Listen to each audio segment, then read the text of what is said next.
Hey everybody, how you doing today? Welcome back to the shop. Well, had a tragedy strike in the shop today, and I figured it's a good topic for a video. So, let's get into it.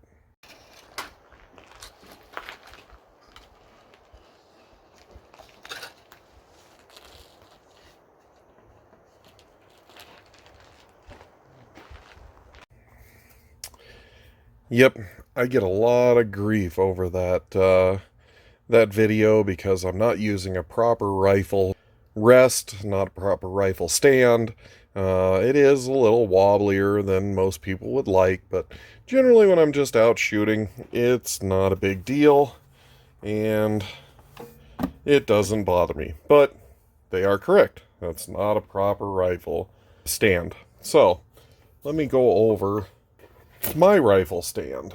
So, when I'm actually shooting, I've got a real nice old cast iron rifle stand with a nice pad on it.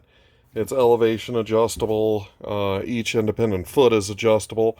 And this is what I generally like to shoot off of if I'm really trying to put up nice groups, not just testing out a rifle or something. And this is what I use. I also use a rear bag, such as this, but it fell off my bench, and the seam split wide open. And if any of you have ever spent the time to actually fill one of these with little plastic beads, that is a giant pain in the ass. But it is what it is. These are very, very old, very dry, and it's not too much of a shock that this one died. But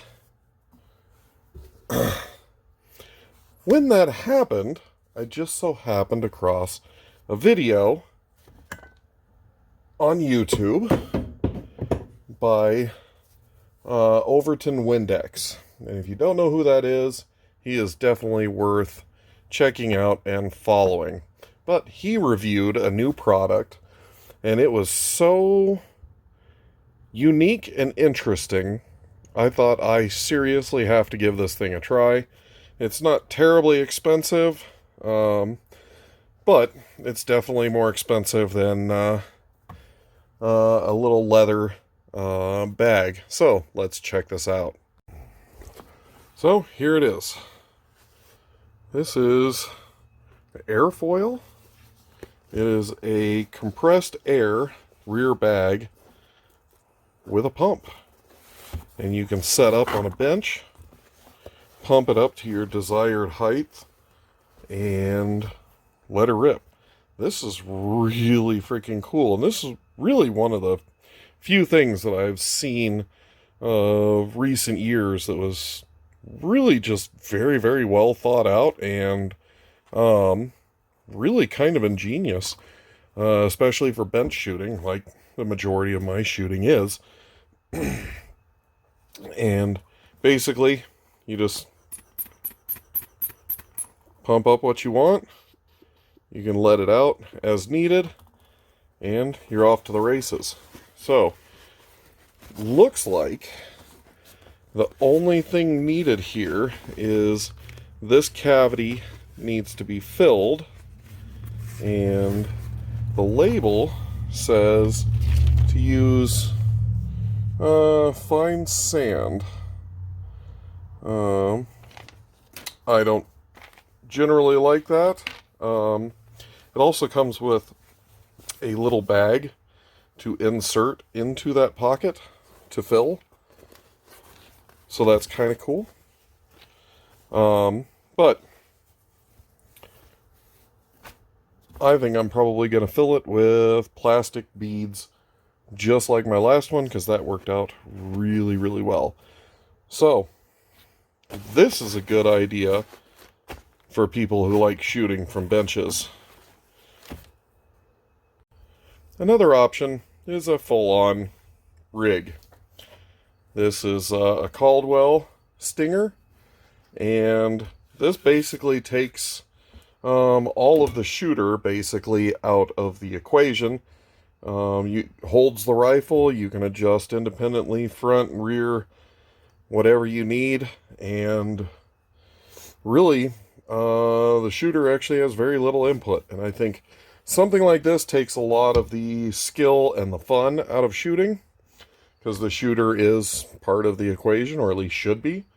But there are actually good reasons to use these, and particularly one that's or two of them that are kind of polar opposites.